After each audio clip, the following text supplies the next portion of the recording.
So, hi guys! Good morning, good afternoon naman ka Judith, no? Lunchtime ko po ngayon. So, ang ulam ko po ay bangus. Binili ko lang to sa sa Calmex. So, shout out sa Calmex.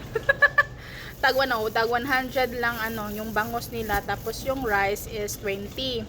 Tapos binaon ko na lang yung yung toyo sa amin. Isang toyo. Dinagdagan ko na lang ng bangus, o diba, ang saya. Tapos, kain ko na ako ng nagdala din ako ng saging. Kasi guys, ayoko kasi yung anong tawag doon, son? Yung nilaga. Oh, nilaga nga saging. So, mahilig po ako ano sa Tagalog ng kumilaw? Ang daming ano ang sayo? So, yeah guys, samahan nyo pa akong kumain. Chares! Kain po tayo. Quiet ko muna kayo kasi ako nagbablog ako dito. Nagtagalog ako, nakalisod ako Tagalog dito. Ngain tayo guys. Kain guys. Ang sarap ng Son, makakay pa yun, son? Mahal lang niyo. Sa kabuok, awal lang gidala.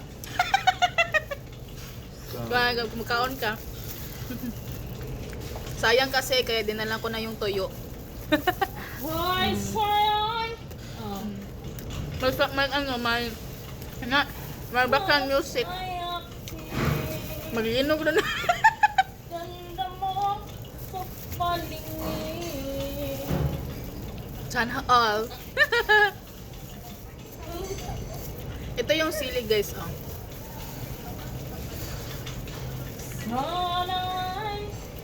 Kanindot, uy. Wow! Ganda ng voice.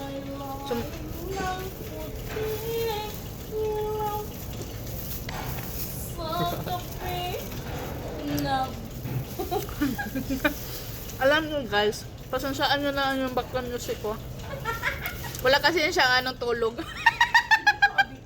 Wala na. Tulog ka na lang dyan.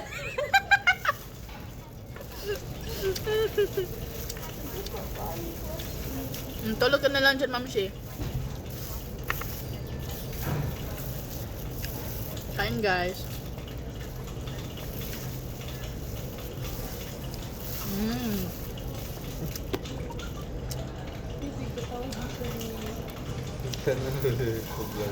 Ha? Okay na siya.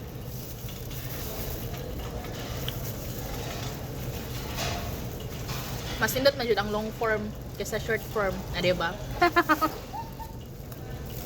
Kasi ikaw at ikaw pa rin. Correct. Alam niyo, silang bangus. Saan naman? Sa kuan Calmex, sa 100 raw. Mangayot ako guys ni kuan ni sir. Kalimutan mo na magtagalog mo. Ayaw mo na ko na magtagalog. Kaya guys, kalimutan ko na magtagalog. Babaya muna.